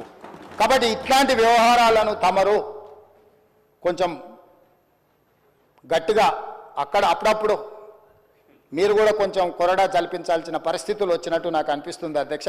తమరు ఏ ఆదేశం ఇచ్చినా మేము పాటిస్తాం. ప్రభుత్వం వైపు నుంచి ఫార్ములా ఈ రేస్ మీద మీరు అనుమతిస్తే పూర్తి స్థాయి వివరాలను తీసుకొచ్చి కూర్చొని సభ ద్వారా తెలంగాణ సమాజానికి వివరించడానికి నాకు ఎలాంటి అభ్యంతరం లేదు. వారు ప్రదర్శిస్తున్న ఫోటో నాదే, ఆ పక్కల వాళ్ళు చూపించిన ఆయన FEO ప్రతినిధే. ఆ ప్రతినిధి వచ్చి నాకు చెప్పిన తర్వాతనే ఈ బండారం బయటపడ్డది. ఈ దోపిడీకి వేసిన దారి ట్రైపార్టీ అగ్రిమెంట్ నుంచి బైపార్టీ కావడం, బైపార్టీ అయిన అగ్రిమెంట్ ఎలక్షన్ కోడ్ వచ్చినా కూడా ఎవరికి చెప్పపెట్టకుండా ఒప్పందాలు లేకుండానే కోట్ల రూపాయలు దేశాన్ని దాటి తరలించడం, ఆ తర్వాత ఒప్పందాలు చేసుకోవడం, ఆ తర్వాత మిగతా సొమ్మును కూడా లాగడానికి వాళ్ళు ప్రయత్నం చేయడం, ఇవన్నీ వేగంగా ఒకదాని వెనకాల ఒకటి జరిగినాయి అధ్యక్ష. ఎవరికి ఎలాంటి అనుమానం లేదు. FEO ప్రతినిధులు నన్ను కలిసిండ్రు, నన్ను కలిసి వాళ్ళ భాగవతం చెప్పినాకనే నేను దాన్ని కనిపెట్టి అధికారుల నుంచి సమాచారం సేకరించి విచారణకు ఆదేశించిన, విచారణలో ఏ విధంగా ముందుకు వెళ్ళాలనో కూడా మేము అందరితో చర్చించి న్యాయ నిపుణులతో చర్చించి ఒక నిర్ణయం తీసుకున్నాం. ఆ నిర్ణయం మేరకే గవర్నర్ గారికి లేఖ రాసినాం. గవర్నర్ గారు కూడా న్యాయ నిపుణులను సంప్రదించిన తర్వాతే విచారణకు అనుమతి ఇచ్చిండ్రు. ఈ ప్రాసెస్ మొత్తము ఇన్ని సంస్థలు ఇన్ని వ్యవస్థలు ప్రాసెస్ చేసిన దాన్ని ఇప్పటికిప్పుడు అన్ని బిజినెస్లను సభలో సస్పెండ్ చేసి చర్చకు తీసుకోవాలని వాళ్ళు మొండి పట్టు పట్టడం, మంకు పట్టు పట్టడం నేను అర్థం చేసుకుంటా హరీష్ రావు గారిని. ఎందుకంటే హరీష్ రావు గారు ఇక్కడ అల్లరి చేసి చొక్కాలు తెచ్చుకోకపోతే ఇంటికి పోతే కొరడా దెబ్బలు ఉంటాయి అధ్యక్ష, కోదండ ఉంటుంది అధ్యక్ష. నాకు తెలుసు ఏం చేస్తున్నావు నువ్వు అని ఆయన అడుగుతాడు. ఆయన ఇట్లాంటివి జరిగినప్పుడు కొడుకు విషయంలో ఏది చేసినా కూడా కాపాడాలన్న ఆలోచనతో హరీష్ రావు గారిని కొరడాతో కొడతాడు అధ్యక్ష. కొన్నిసార్లు ప్రజల కోసం కొన్ని కొరడా దెబ్బలు తినాల్సి వస్తుంది. నువ్వు మరీ శీలాన్ని నిరూపించుకోవడానికి, లేకపోతే నేను బాగా వీరోచితంగా కొట్లాడినని, లేకపోతే నిన్న నువ్వు అడిగితేనే ఔటర్ రింగ్ రోడ్లో మేము వేసిన విచారణకు కావాలని నువ్వు తారక రామారావు గారిని ఇరికిచ్చినావు అని మీ కుటుంబంలో పంచాయతీ ఉండొచ్చు అధ్యక్ష. సహజంగా కుటుంబం అనే తర్వాత చిన్న చిన్న సమస్యలు ఉంటాయి అధ్యక్ష, మీకు తెలియదా? ఇప్పుడు నువ్వు ఉద్దేశం ఏముందో నాకు తెలియదు, డిమాండ్ చేసింది హరీష్ రావు గారే. వారు డిమాండ్ చేసిండు కాబట్టి అనుమతి ఇచ్చారు. ఈరోజు మహేశ్వర్ రెడ్డి గారు డిమాండ్ చేసిండ్రు, శ్రీనివాసరెడ్డి గారు దాన్ని అనుమతి ఇచ్చిండు. సీనియర్ సభ్యులు అడిగినప్పుడు వాళ్ళు అడిగిన దాంట్లో సహేతుకత ఉండి కొంత బలం ఉంటే వాళ్ళ వాదనలో కానీ విషయంలో కానీ ప్రభుత్వానికి ఏముంది అధ్యక్ష? నిన్న హరీష్ రావు గారు అడిగిన ఔటర్ రింగ్ రోడ్డు విచారణైనా, నేడు బీజేపీ పక్ష నాయకుడు ఏలేటి మహేశ్వర్ రెడ్డి గారు చేసిన డిమాండ్ అయినా సహేతుకమైందని ప్రభుత్వం భావించింది కాబట్టి విచారణలకు ఆదేశించింది. కాబట్టి దయచేసి ఈ సభ, నాకు రాష్ట్రపతి గారి కార్యక్రమం ఉన్నది, అక్కడ రాష్ట్రపతి గారి ప్రోగ్రాంకి వెళ్ళేది ఉన్నది అధ్యక్ష. ఈ సభను, ఈ బిల్లు ఒక అద్భుతం. ఇందులో ఏమైనా చిన్న చిన్న సూచనలు ఉన్నాయి, ఎగ్జిక్యూటివ్ ఆర్డర్స్లో ఏమైనా కావాలంటే కూడా మనం కరెక్షన్ చేసుకుందాం. ప్రభుత్వం ఓపెన్ మైండ్తో ఉన్న, ప్రభుత్వానికి ఎలాంటి హిడెన్ ఎజెండా లేదు. ఒక మంచి చట్టం తెస్తే మాకే పేరు వస్తుంది. ఎందుకంటే ఈ భూమితో ముడిపడి ఉన్న ప్రాంతం తెలంగాణ. ఈ భూమే సర్వం, ఈ భూమే తెలంగాణ సార్వభౌమాధికారాన్ని తెచ్చిపెట్టింది. ఈ భూమి కోసం అసూలు బాసిన వాళ్ళు ఉన్నారు, వాళ్ళందరూ కూడా న్యాయం చేయాలనే సాదా బైనామాలు కావచ్చు, రెవెన్యూ రికార్డు కావచ్చు, లేకపోతే పోడు భూముల పట్టాలు కావచ్చు, లేకపోతే అసైన్మెంట్ పట్టాలు కావచ్చు, ఏదైనా భూమి రిలేటెడ్ ఇష్యూ. భూమి అంటే భూభారతి అని అంటే అది ఇందిరమ్మ కాంగ్రెస్ పార్టీ. ఎందుకంటే అసైన్మెంట్ భూములు ఇచ్చింది కానీ, పోడు భూముల పట్టాలు ఇచ్చింది కానీ, పేదలకి ఇండ్ల పట్టాలు ఇచ్చింది కానీ, ప్రతి వాడికి భూ పంపకాలు చేయడం ద్వారానే కాంగ్రెస్ పార్టీ ప్రజలలో ఈ రోజుకు 140 సంవత్సరాల నుంచి ఉన్న పార్టీ ఇంకా ప్రజలల్లో ప్రేమ అభిమానం ఉంది. ఇందిరమ్మ పేరు తలుచుకుంటున్నారు అని అంటే ఈ భూమి యొక్క హక్కులను పేదవాళ్ళ కోసం కాపాడడం వల్లనే. అట్లాంటి హక్కులను కాపాడడానికి భూభారతి 2024 చట్టాన్ని మా రెవెన్యూ శాఖ మంత్రి పొంగులేటి శ్రీనివాసరెడ్డి గారు ఏదైతే సభలో ప్రవేశపెట్టారో సభ్యులందరూ వీలైనంత మేరకు చర్చించారు. కొన్ని రిటర్న్లు కూడా ఎవరికన్నా ఇచ్చినా కూడా వాటిని కూడా మనం పరిగణలోకి తీసుకుందాం. అన్ని రకాలుగా ఒక మంచి చట్టం చేసుకుందాము. ఈ మంచి చట్టంలో అందరినీ ఇప్పటి కూడా నేను విజ్ఞప్తి చేస్తున్నా, ఇవాళ సాయంత్రం వరకు బీఆర్ఎస్ఓ లేదన్నా రిటర్న్ డాక్యుమెంట్ సబ్మిట్ చేసినా కూడా తమరు అనుమతి ఇవ్వండి. ఒకవేళ అసెంబ్లీ సెక్రటరీ గారికి వాళ్ళు ఏదైనా పంపించిన అందులో ఏదైనా విలువైన సూచన ఉంటే అధికారులకు కానీ నేను మంత్రి గారికి కానీ అడుగుతున్నా. ఈ ఒకవేళ ఏదైనా ఉన్నా కూడా ఎగ్జిక్యూటివ్ ఆర్డర్లో ఒకవేళ చట్టంలో మనం అమెండ్మెంట్ చేసుకోవడానికి ప్రొవిజన్ లేకపోయి ఉండొచ్చు, ఏదైనా ఉంటే అంటే వాళ్ళు ఇంత అల్లరి చేసినా ఏది చేసినా వాళ్ళు ఏదైనా విలువైన సూచన చేస్తా అంటే మాత్రం మాకు ఎలాంటి అభ్యంతరం లేదు అధ్యక్ష. ఈ చట్టాన్ని మీ అందరూ పెద్ద ఎత్తున మద్దతు పలికి ఆమోదించాల్సిందిగా నేను కోరుకుంటున్నా అధ్యక్ష. ధన్యవాదాలు. మంత్రి గారు. చాలా సంతోషం. గౌరవ ముఖ్యమంత్రి గారు ఈ తెలంగాణ భూభారతి ROR 2024 చట్టాన్ని గురించి ఈ రాష్ట్ర ప్రభుత్వంలో గడిచిన సంవత్సరం నుంచి ఈ రాష్ట్రంలో జరుగుతున్న పరిస్థితుల గురించి యావత్ తెలంగాణ 4 కోట్ల ప్రజలను ఉద్దేశించి దేవాలయం లాంటి ఈ పవిత్రమైన అసెంబ్లీలో దేవుళ్ళ లాంటి మీ సమక్షంలో చాలా స్పష్టంగా వివరించడం జరిగింది. అధ్యక్ష, ఏదైనా ఒక చట్టం చేసినా, ఒక జీవో ఇచ్చినా, ఒక మెమో ఇచ్చినా అది